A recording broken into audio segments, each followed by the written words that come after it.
Good evening, I'm Bob.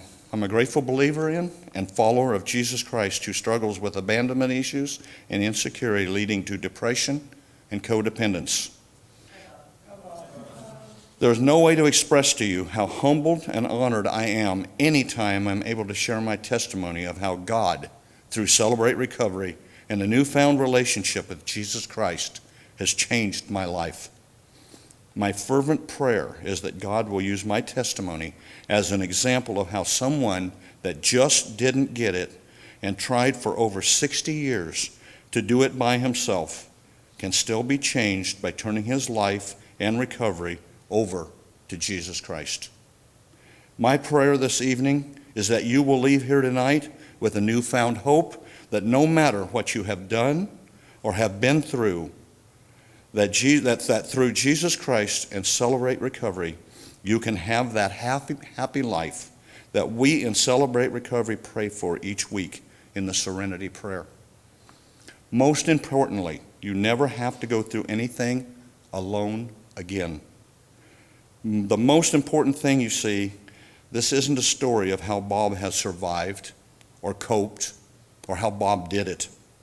It's about how God changed everything when Bob finally woke up at the age of 66 years old and realized he had problems and only God, through his higher power, Jesus Christ, could help him have the peace he always had wished for and tried to find by himself to no avail.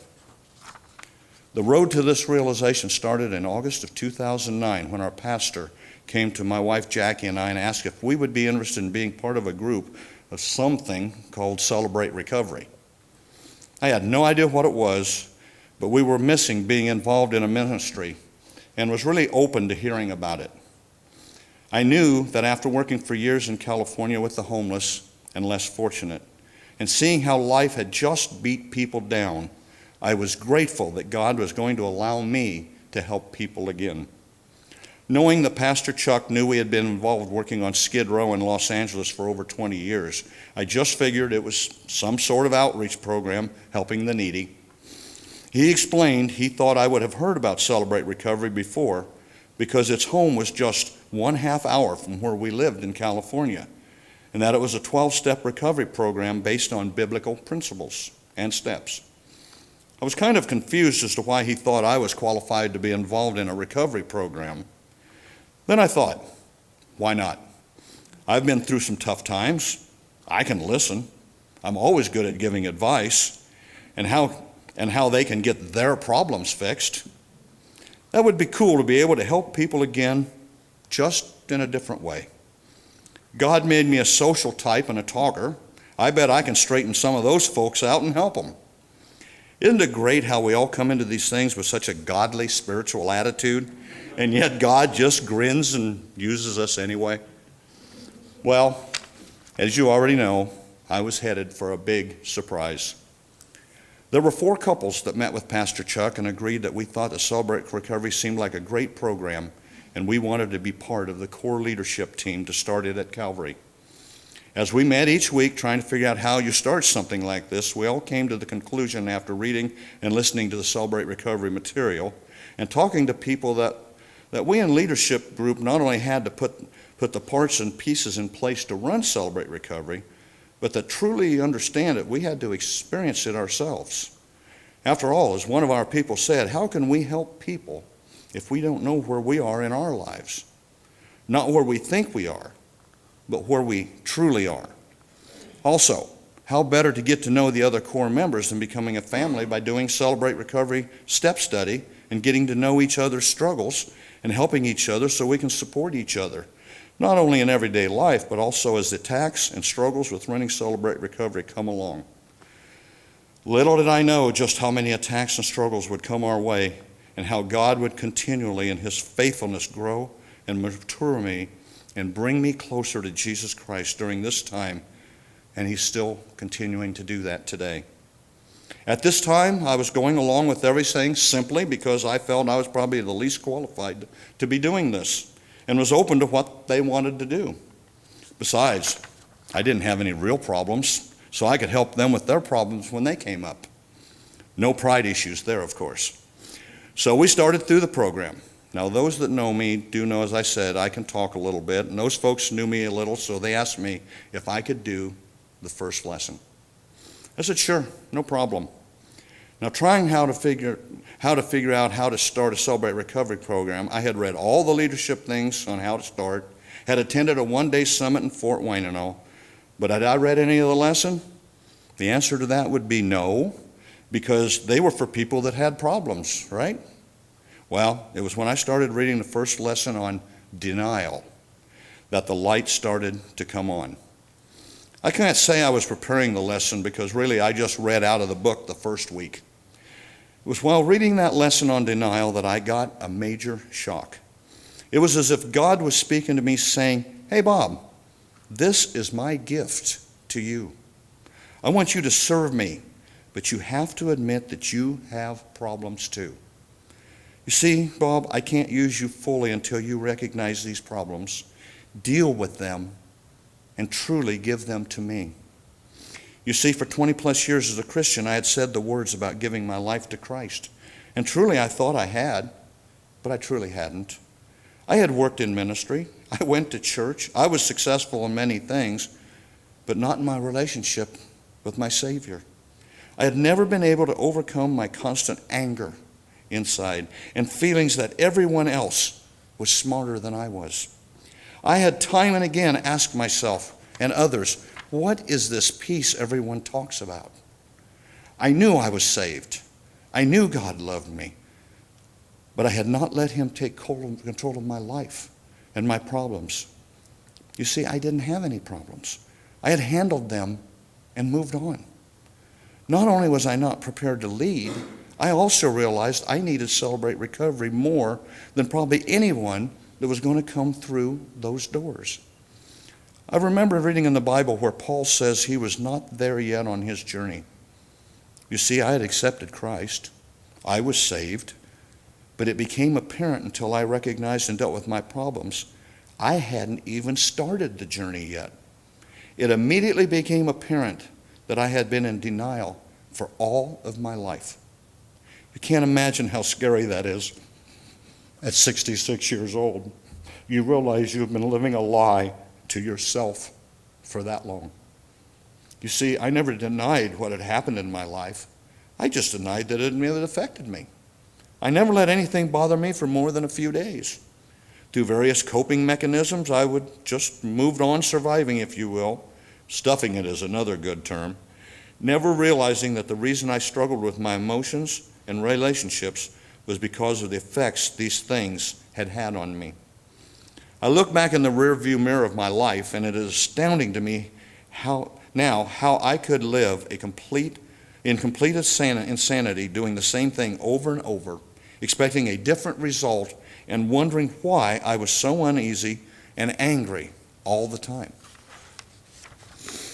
If I may, let me share a few of the highlights and low points of my life with you.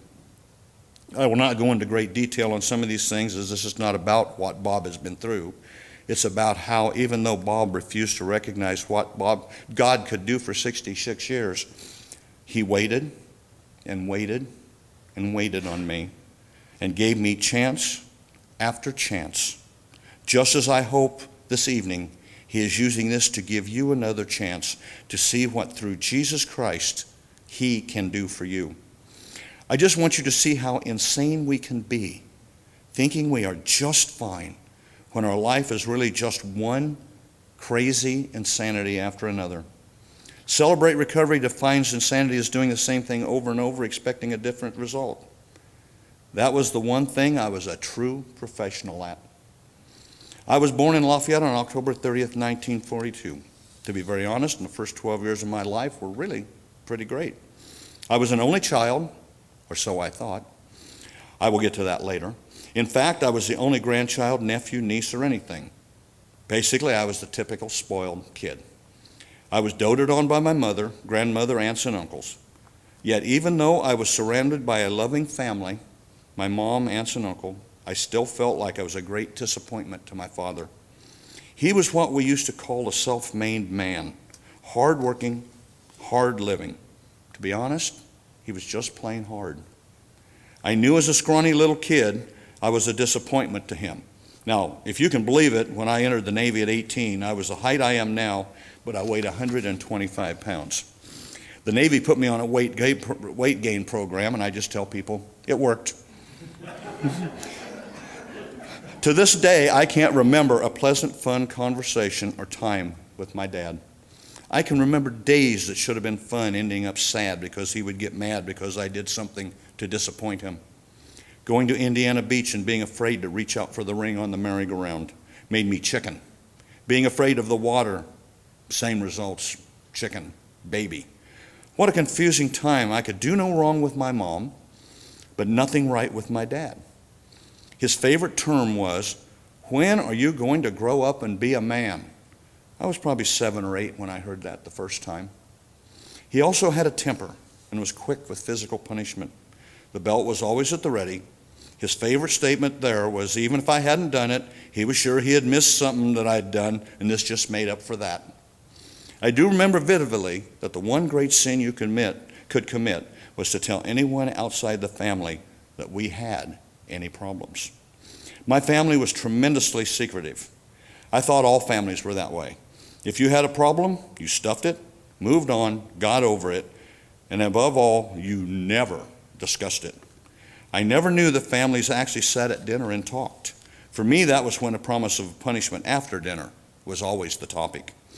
I don't want you to think my dad was an awful man, because he wasn't. He was a product of his time and his upbringing. Thanks to working the steps and Celebrate Recovery, I can see that now. In February of 1955, when I was 12 years old, my life changed suddenly and drastically forever, and the downward spiral began. My mother died suddenly at the age of 33. She was my rock, the one that protected me from Dad's temper. She made me feel special every day.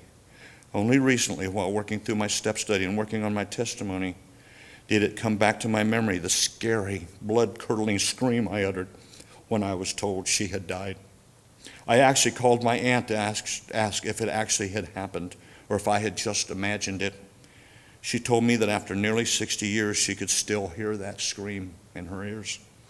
But you see, in my mind, it didn't affect me. I started my survival mode right then. I just didn't realize it. I was a sheltered 12-year-old that had no idea what was going to happen, but I knew that I had to move ahead because that's just what people did. The next 5 years were simply survival, and actually what should have been some of my happiest years as a teenager. I truly to this day only remember sketchy parts of that time, and very few of the memories are good. You see, a couple of months after Mom's death, Dad introduced me to a lady that was going to be my new mom, B. I still hadn't even digested why my mom had died or what that meant for me. I only knew that my security had deserted me. I guess I was an immature 12-year-old trying to figure out where I fit in now that she was gone. Then just a few days after meeting my soon-to-be stepmom, Dad sat me down and informed me that B would not marry him unless he told me that I was adopted when I was 4 months old. I remember sitting on the couch as a confused kid, seeing how uncomfortable my dad was. That was something I had never seen before. I was worrying about how Dad was doing as he struggled to tell me. So to make him feel better, I said, "That's okay. At least you chose me. You didn't just have me." I had started the downward spiral of codependency, covering my true feelings and not dealing with them because you just did that in my family. That was the start of my survival mode, even though I had no idea what was happening. I never thought about why I was adopted or why my parents didn't want me. There was no question to ask. I knew. I was just a skinny little kid that was defective and was really lucky that someone wanted me at all. Mom died in February 1955. In July, Dad remarried. As soon as my adoptive dad remarried, life became day-to-day survival and confusion. When they came home from their honeymoon, I was told that I had a new family now, that even though my grandmother and aunt from my adopted mother's side lived 30 feet away, and another aunt, my uncle, who I adored, lived only a half a mile away, I was never to see them again. As far as I was concerned, they did not exist, and I was warned of the ramifications if I did try to see them. I was also told I would call my stepmom Mom. My grandmother and aunt were forced to move. I didn't know this until years later. I just thought there was someone else that had abandoned me because I wasn't worth staying around. When Bee became pregnant, I heard my dad tell a friend of his that he had finally married a woman that could give him a real son. I never knew that my adoptive mom couldn't have children until many years later. I felt that I was not important to him. Emotionally, I felt abandoned. Without going into great detail, his new wife and I had problems from day one. She would lie to Dad about things I either had or hadn't done, and he would always believe her. I became the built-in babysitter. It was day-to-day survival, and to survive, I became a very good professional liar. I remember Dad looking me in the eyes, telling me to look into his eyes, because he said no son of his could lie looking into his eyes. Sadly, I got very good at it very quickly. Unfortunately, that stayed with me into my adult years to where I even got to where I believed my own lies at times. That is one of the reasons I called my aunt about the scream. You see, when looking back on my life in step 4 of the Celebrate Recovery program, I had to try to separate my made-up life from what really happened. Would you believe it? My made-up life was always better. But also I wasn't sure if all the bad things really happened either. I have heard the term used for someone like me that they are a chameleon. I could be whatever you wanted me to be at any given time.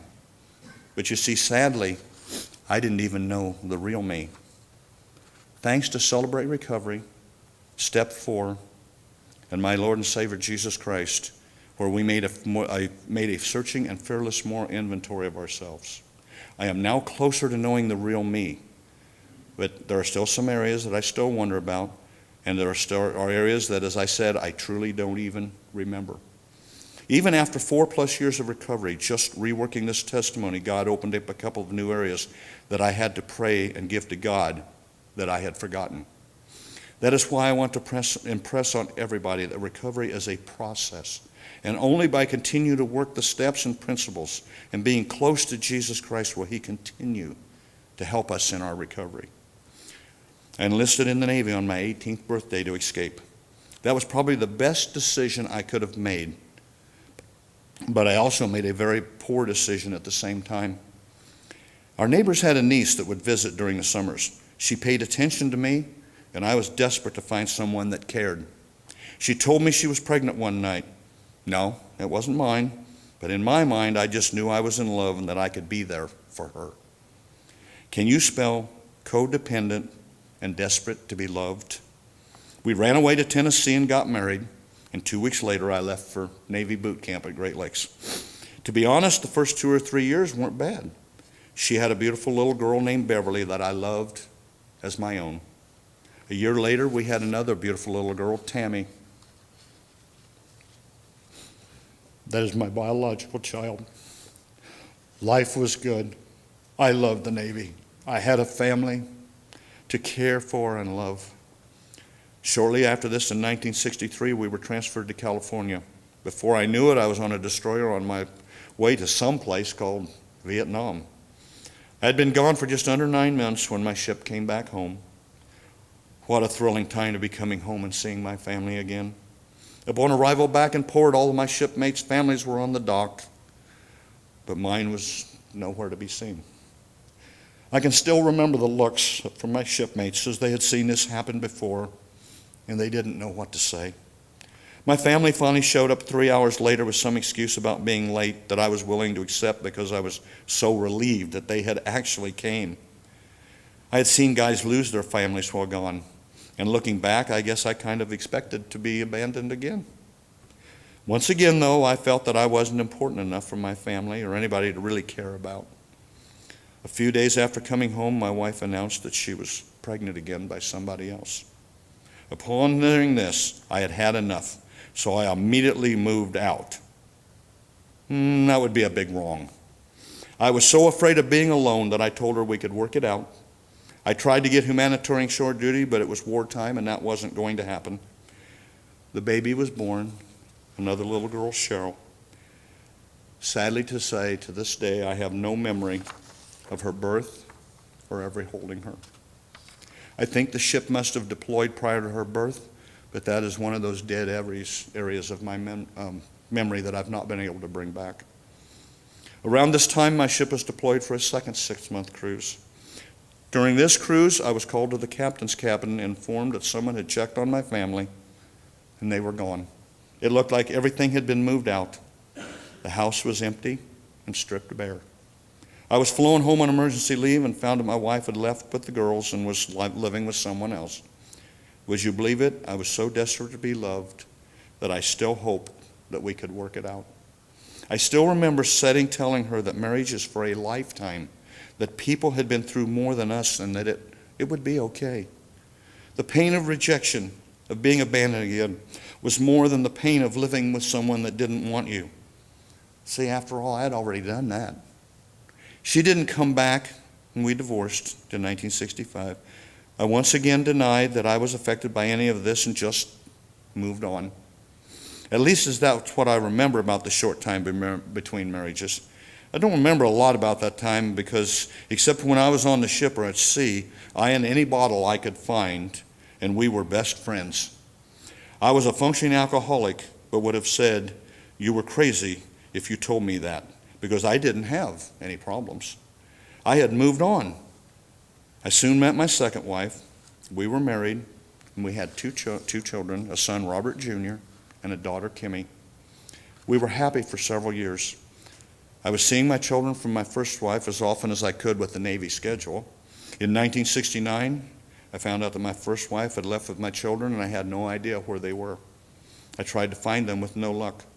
I contacted her mother to find out where they were, and I was told, "I know my daughter is wrong by taking the children, but I won't let you know where they are. And if you try any more to find them, you know I have the power and the money to stop you." I felt lost and hopeless, but again I moved on, hid my feelings, and put all my efforts into my current family.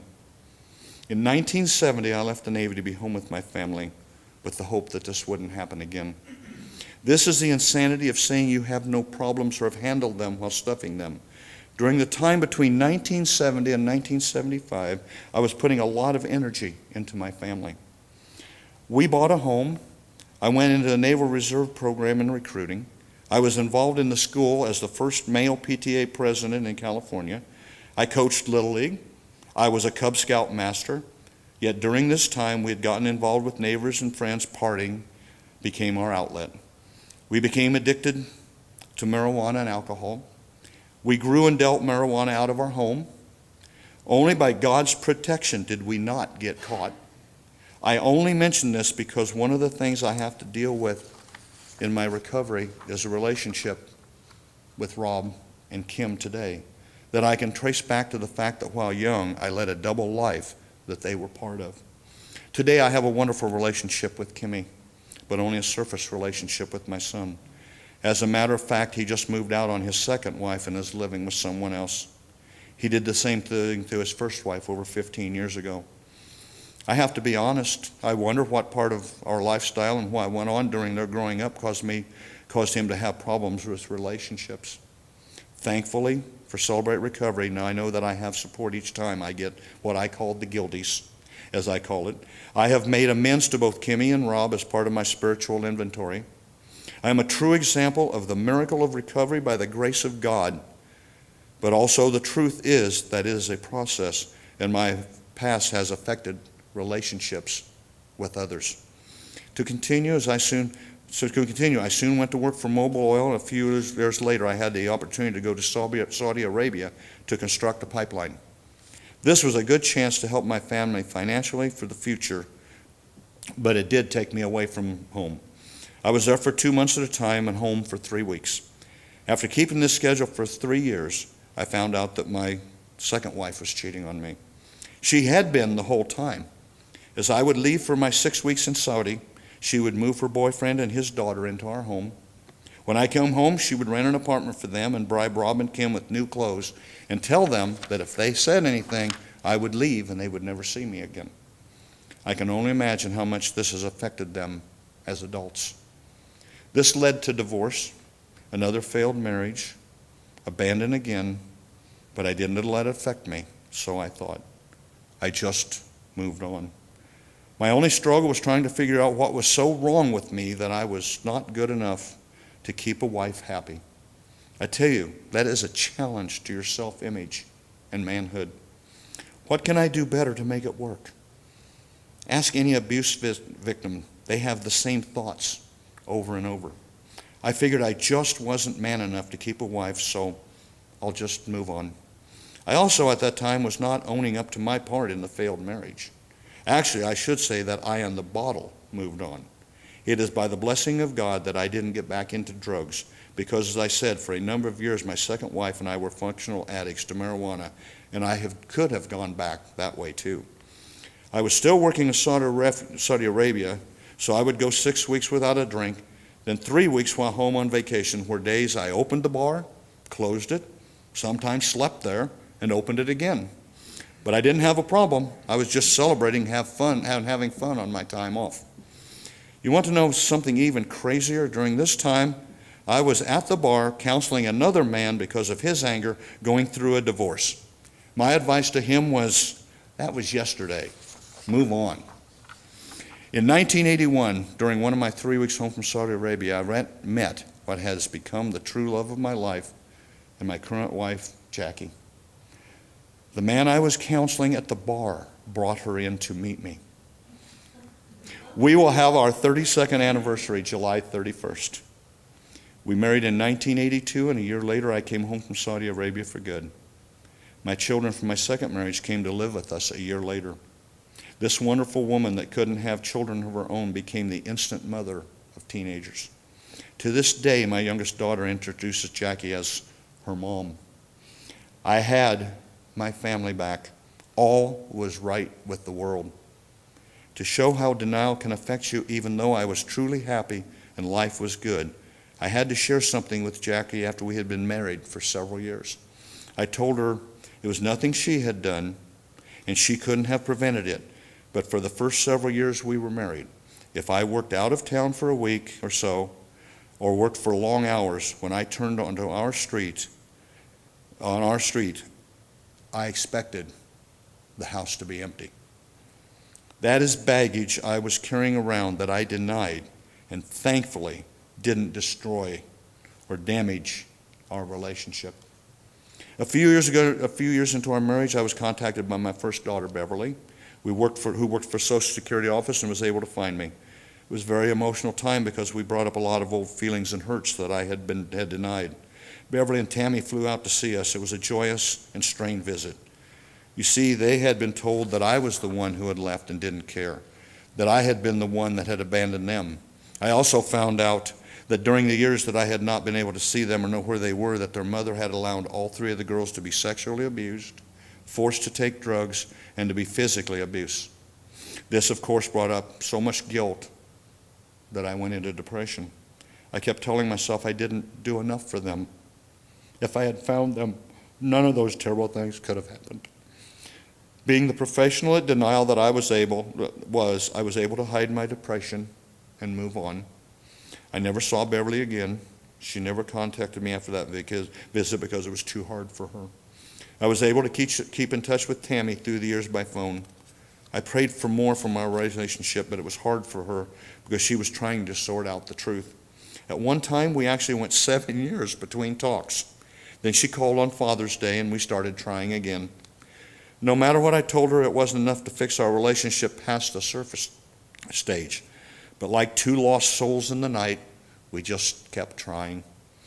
During this time, Beverly lost the battle with the past abuse and the abuse she was experiencing from her husband. They were able to get her away from her husband to safety, but it was just too much, and she committed suicide. Just a few months later, Cheryl, my third daughter, was killed while on drugs walking on the highway. It may have been suicide. No one knows for sure. You see, even though Beverly and Cheryl were not mine biologically, I still considered them my daughters and loved them such. Again, the guilt and depression came back. If I'd been around, they would be alive. If only I'd tried more. If only the only ifs that will destroy us if we let them. Thankfully, I had Jackie, and we were going to church to help me stay out of the bottle. But in order to survive, I once again stuffed my feelings, and I moved on. I would lose myself in work and projects, and if anyone else how I was doing, hey, I was fine. Truly, in all honesty, I had so deceived myself, I thought I was fine. Truly, in all honesty, yet I still had my anger problem that was getting almost uncontrollable. Every time I thought I had control of it again, it would rear its ugly head. In 1985, Jackie and I took a driving vacation to Indiana from California, where we lived. We went to visit my aunts and uncle in Lafayette, and I found out for the first time I had 6 brothers and sisters who had been hidden from me my whole life. I thought I was an only child. I met 3 of them while in Lafayette and learned the true story. All 7 of us were abandoned by our real parents and became wards of the state. I even found out my birth name. This was actually a joyous time, but too many years had passed for a lasting bond with them, and we lived 3,000 miles away. I felt disconnected. I think I was afraid for some reason to get too close, plus the fact that we were so far away. I was the youngest of the 7. I've often wondered what would have been like if we had known each other. I felt cheated and resentful, but once again I moved on, denying my feelings and how I was affected. I made it better by saying at least I was adopted and not in the orphanage like some of my siblings, always making it right. Jackie and I have had 31 wonderful years together, but due to how my past had affected me, I put undue pressure on her to handle the finances by herself with no help from me. In 1999, I had taken early retirement from Mobile to go work for a ministry where we had volunteered for years. Jackie was on staff, and we thought this was perfect. I took a pay cut, and our finances began to decline when I retired with Mobile. I had no idea we were struggling because I was not involved as I should have been. We were suddenly both let go by the ministry in April of 2006. At 64 years old, there was no jobs to be had. Eventually, Jackie had to tell me the truth about our financial situation and the financial strain of living in California. This caused us to sell our home and move to Indiana, where the cost of living was cheaper. This was traumatic for both of us, but we soon realized that we were where God wanted us and have truly been blessed. God eventually led us to Calvary Baptist, where, as I shared at the start, we were asked to be part of Celebrate Recovery. As I began to face my past and my feelings for the first time, it only took me a short time that I realized that I needed what Jesus could do for me through Celebrate Recovery. As I said earlier, I am a social type. In other words, I would talk to anyone at any time, but not about my problems, because as I said, that is something I was taught early in life that you just don't do. As life went on, I kept stuffing my issues, convincing myself I was okay. I remember Jackie saying one time when something happened, "Why don't you just cry and let it out?" I told her I was afraid if I let go, I may never come back. I was afraid that if I started letting it out, I may never be able to stop. I still a work in progress, working on that little by little. I continued denying I had any issues. I truly had no emotions, or at least they were buried so far down I was afraid to try to find them. In the first lesson it says, you can't heal a wound by saying it's not there. Jesus used that verse to switch a light on in my heart. That statement may hit some of you this evening. Maybe you have a hurt or resentment or addiction that you're saying isn't there, or it isn't hurting you or anyone you love, just like I did. It won't go away without accepting it as there and letting Jesus Christ and your Celebrate Recovery family help you work on it. As I mentioned earlier, the definition of insanity is doing the same thing over and over again, expecting a different outcome each time. I had stuffed feelings over and over so long, expecting that everything would be okay if I just kept going. But in reality, I wasn't okay. I was living in an insane cycle of denial. Thankfully, it only took a couple of weeks for me to realize that I was surrounded by people just like me. They had hurts, hang-ups, habits just like mine. They did not judge me as I slowly began to open up with them. They listened, and from day one, it was understood that anything said in Celebrate Recovery never left that room. I had never felt that safety before. I also found men that struggled just as I did. We could support each other. I didn't have to measure up to be real. I could shed the chameleon lifestyle. For the first time in my life, I didn't just talk. I shared. I cried. I came away feeling just a little better each day. For the first time in my life, I had the type of friends that I had always dreamed of. Someone that you could call any time, day or night, and they wouldn't tell you what was wrong with you, but would listen and pray and truly care. As the year went on, I couldn't believe how much my relationship with Jesus Christ began to grow. My relationship was real before. It's just so very much better now. You see, Celebrate Recovery is about the wonderful healing power of Jesus Christ. Every step is based on biblical principles of living your life devoted and to following Jesus. Is it easy? Oh, no. Does it hurt at times? Oh, yeah. It's like being in pain with a toothache. You can deny anything is wrong for so long. But when that pain gets bad enough, you will go to the dentist and get it fixed. It may hurt for a short time, but the healing takes the pain away. Through Jesus Christ, Celebrate Recovery, and my wonderful accountability and support team, a tremendous healing has taken place in my heart and life. I have learned that I can admit my hurts and even my mistakes. I have been able to forgive those that hurt me and ask forgiveness to those I have hurt. I have shed the cold heart that truly didn't want to hear about your problems. You just needed to deal with it and move on. I have for the first time been honest with God and myself and someone I trust about what I really feel and how it has affected me. James 5:16 says, therefore confess your sins to each other, pray for each other so that you may be healed. And that verse has proven true as I have worked these steps. The past 4 years, God has done miracles in my life. He has shown me where my constant anger was coming from. I still am human. I get mad at times, but I have a peace that things that used to drive me over the edge are not that important anymore because of my relationship with Jesus Christ and my Celebrate Recovery family. God has brought answer to my prayers in my relationship with my daughter, Tammy. I had prayed for years for him to give me the chance to be there for her and to let her know how much I loved her and want to be there for her. Tammy came to visit in 2010 about the time we started Celebrate Recovery. She met people here that started praying for her and was here for her. She was involved in a terrible abusive marriage. On Christmas Eve 2010, Jackie and I went to Indy Airport, picked her up as she fled to the safety of our home from North Carolina.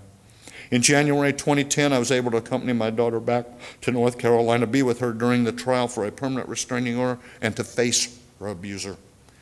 That happened because of Celebrate Recovery and Jesus Christ working on me, because before Celebrate Recovery, I would have gone to North Carolina, but I would have been in jail. I would have been of no good to my daughter. God brought wonderful friends that financially made it possible for me to go to North Carolina to support my daughter mentally and spiritually during the trial. I would love to say that our relationship was restored, but we lived happily after. But you see, this is where it hit me in the gut. I am powerless to control certain things, and one of those things is what other people do or how they react. I truly thought my prayers were answers and our relationship was better. Tam and I had talked at length during her time here, and she told me that she had figured out the truth years ago and forgiven me, and that for us to grow, I had to forgive myself. That last part was and is a very true statement. Unfortunately, the first part about her forgiveness was not true. This past year, Tammy came to live with us as she had no work and had medical issues. They have better possibilities here in Indiana for disability and medical care, so we were trying to get her help. Just as with Celebrate Recovery, we can offer the program and all it helps with us, or we can witness Jesus Christ to someone, but we are powerless to make them accept our message. Tammy, unfortunately, has decided not to accept treatment for her mental illness from abuse and refuses to let go of her hate for me. We finally had to have her committed for evaluation to a mental facility. After 3 days when they released her, she packed everything and left, telling me she hated me, would never forgive me. But you see, God was faithful. He gave me the chance to be there for her and offer help that I had asked for. She just made the decision to refuse it. And you see, I must allow God to give me the strength to accept the fact that I may never see my daughter again. If it wasn't for my church family, my sponsor, Reggie, my Celebrate Recovery family, I'm not sure what I would have done. With their support, I pray for her daily, but I have the peace of knowing God gave me the opportunity to help her. Today I'm working step 12. Yield myself to God to be used to bring this good news to others, both by my example and by my word. Does this mean I'm 100% healed and no longer have hurts or hang-ups? No. Recovery is a lifelong journey, but walking through the steps has gotten me a lot further along in my journey to recovery. Not long ago, our pastor talked about the legacy we will leave at the end of our life here on earth. Before Celebrate Recovery and my new relationship with Jesus Christ, I felt that I had no legacy to leave behind. God has given me the opportunity to present His Son, as the great healer. He has allowed me to be part of a wonderful program that, as the Serenity Prayer says, helps people to be reasonably happy in this life, supremely happy with Him forever. He has given me the opportunity to be used to help others to turn their lives around by Jesus' healing power. I've never been happier or more at peace in my over 70 years of life. You can have that same peace. Just be honest about where you are each day and allow God to do His miracle through Jesus Christ. It is a process, sometimes a long one, but as we say, don't quit before the miracle happens. Thank you for allowing me to share my story and how God and Celebrate Recovery has made this imperfect man whole.